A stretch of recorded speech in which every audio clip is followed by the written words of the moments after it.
ഇവിടെ ഇങ്ങനെ ഈ അവസ്ഥയിൽ നിന്നെ കാണുമെന്ന് തീരെ പ്രതീക്ഷിച്ചില്ല. ഇവിടുന്ന് പോയില്ലെങ്കിൽ ഞാൻ ഒച്ച വെച്ച ആളെ കൂട്ടും. ഭാർഗവി, നീ എന്നെ കൈവടിയരുത്.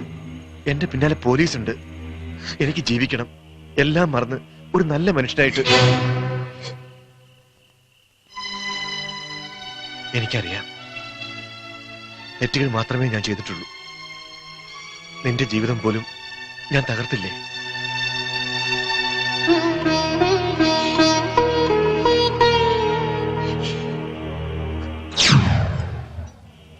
ഞാൻ ജയിലിലായ ശേഷം നാടുവിട്ട എന്റെ ഭാര്യയെ പിന്നെ കണ്ടത് അവിചാരിതമായി അവിടെ വെച്ചാണ്. ഞാൻ സ്നേഹം നടിച്ചു. കാരണം എനിക്ക് വേണ്ടത് അഭയമായിരുന്നു.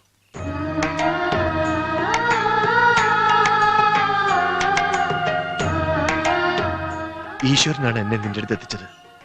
ഒരു നല്ല ജീവിതം നയിക്കാൻ നീ എന്നെ സഹായിക്കില്ലേ? എന്നെ രക്ഷിക്കില്ലേ?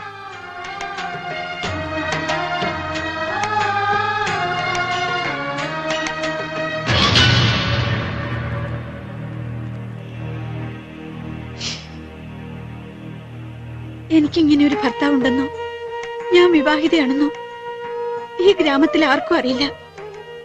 നിങ്ങളെ പോലീസ് പിടിച്ച ശേഷം ആ നാട്ടിൽ ഞാൻ ഒറ്റപ്പെട്ടു. ജീവൻ രക്ഷിക്കാൻ രായ്ക്ക് രാവെ ഒളിച്ചോടുകയായിരുന്നു.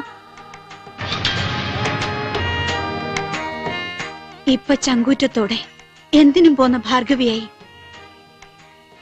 അധ്വാനിച്ച് ഞാനിവിടെ ജീവിക്കുന്നു. എന്നെ രക്ഷിച്ചവരായി ഗ്രാമത്തിലുള്ളവര് നിങ്ങളെ കുറിച്ച് ചോദിച്ചാൽ ഞാൻ എന്ത് മറുപടി പറയും? നിങ്ങളൊന്നും പറയണ്ട. ഒരുത്തൻ അവളുടെ വീട്ടിലേക്ക് കയറി പോകുന്ന ഞാൻ എന്റെ കണ്ണുകൊണ്ട് കണ്ടതാണ്. വല്ലഭന്റെ കണ്ണായതുകൊണ്ടാ ഞങ്ങൾക്ക് സംശയം. വല്ലവന്റെ കണ്ണല്ല, എന്റെ സ്വന്തം കണ്ണാണ്. അത് ശരിയാ. അതല്ല വല്ലഭേട്ട, ചേട്ടൻ ഭാഗ്യവയുടെ വീട്ടിൽ പോയത് തെങ്ങ് കയറാൻ. അവിടെ അടുത്തല്ലേ രാഘവന്റെ വീട്. അതും ശരിയാ. അനാവശ്യം പറഞ്ഞോണ്ടല്ലോ അടിച്ചിട്ട് അടപ്പല്ല എടുക്കും ഞാൻ. ഇവനെന്റെ കസിൻ ബ്രദറാ, അറിയോ? അതും ശരിയാ. ഓ, നിന്റെ ഒടുക്കത്തെ ഒരു ശരി മിണ്ടായിരുന്നോണം. അല്ലെങ്കിൽ സത്യം പറയുന്നവർക്ക് ഈ നാട്ടിൽ ഒരു സ്ഥാനമില്ല. അതെ, നിങ്ങൾ ഇന്നേ വരെ സത്യം പറയാത്തോണ്ടാ ആരും വിശ്വസിക്കാത്തത്. എന്തായാലും ഭാർഗവി കാരണം നമ്മുടെ ഗ്രാമം പച്ചപിടിക്കാൻ തുടങ്ങി. വിദേശ നാണയം കിട്ടുന്ന തൊഴിലല്ലേ അവള് കണ്ടുപിടിച്ചത്. എന്ത് പണി അവള് കണ്ടുപിടിച്ചത്? അയ്യേ, അവൾ അതും തുടങ്ങി. എന്നാലൊന്ന് ചോദിക്കണം. വെറുതെ കിട്ടൂല, കാശും കൊണ്ടുപോകണം. എന്നാ തരും. നാട്ടുകാരായ നമ്മൾ ഇനി എങ്ങനെ തല ഉയർത്തി നടക്കും? ഈ തലയിൽ ഇതിൽ കൂടുതൽ വല്ല കൊണ്ട് ഉയർത്താൻ. അത് ശരിയാ. എന്തായാലും നമുക്ക് അവളോടൊന്ന് ചോദിക്കണം.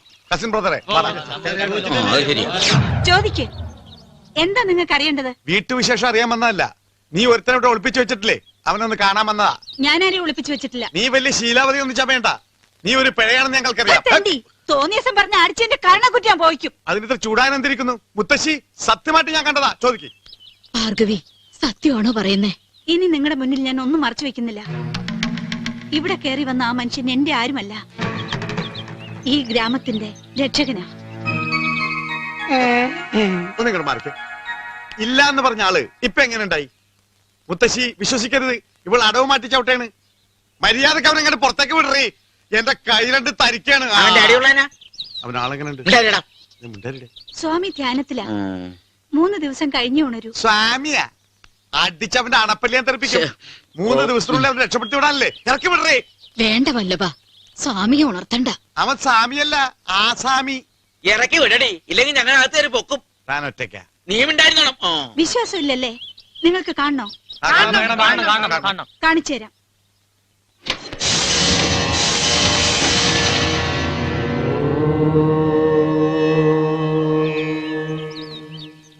സ്വാമി ശരണം.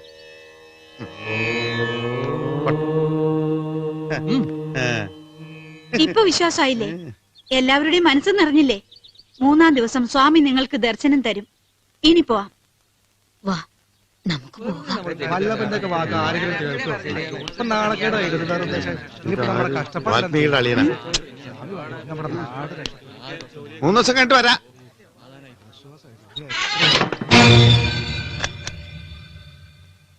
ഈശ്വര, എനിക്ക് പേടിയായിട്ട് വയ്യ.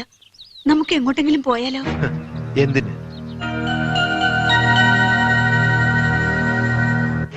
ഇന്നു മുതൽ അന്ധവിശ്വാസം നിറഞ്ഞ ഈ കൊച്ചു ഗ്രാമത്തിന്റെ രക്ഷകനാണ് ഞാൻ. ബ്രഹ്മാവ് എനിക്ക് നൽകിയ പുതിയ ജന്മം. സ്വാമി ബ്രഹ്മാനന്ദ. ഓം ഭഗവാൻ. എന്നും ഇവിടെ ഇങ്ങനെ തുടരാനാണ് ഭാവമെങ്കിൽ ഈ നാട്ടുകാരറിയെ എന്നെ വീണ്ടും താലി കെട്ടണം.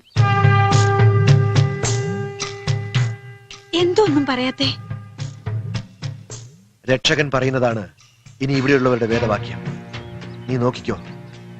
ഇന്നേക്ക് 3-ാം ദിവസം നാട്ടുകാർ നമ്മളെ ഭാര്യ ഭർത്താക്കന്മാരായി അംഗീകരിക്കും. എങ്ങനെ? ഈ ഗ്രാമം ശാപത്തിൽ നിന്ന് മോചനം നേടണമെങ്കിൽ എനിക്കിവിടെ ഒരു ബന്ധം വേണമെന്ന് പറയും. അതായത് ഭാര്യ, ജീവിത പങ്കാളി. ആ ബന്ധം നിന്നിലൂടെ ഞാൻ പൂർത്തീകരിക്കും. ഗ്രാമവാസികളുടെ മുന്നിൽ വെച്ച് നിന്നെ ഞാൻ സ്വീകരിക്കും. പിന്നെ ആരെയും പേടിക്കാതെ ഒരുമിച്ച് ജീവിച്ചൂടെ മോളെ? അല്ലെങ്കിലും എന്നെ ചതിക്കില്ലെന്നറിയാം. നമ്മുടെ പുതിയ ജീവിതം ആരംഭിക്കാൻ ഇനി 3 ദിവസങ്ങൾ മാത്രം. ഓം ഭഗവാൻ. സ്വാമിയുടെ ഈ പുതിയ ഉച്ചാരണ രീതി കലക്കി. സ്വാമിമാർ ഇങ്ങനെ കടിച്ചാൽ പൊട്ടാത്ത പദങ്ങൾ കൊണ്ടേ സംസാരിക്കാൻ പാടുള്ളൂ ഭവതി. സ്വാമിമാർക്കപ്പൊ ഇതേ പാടുള്ളൂ.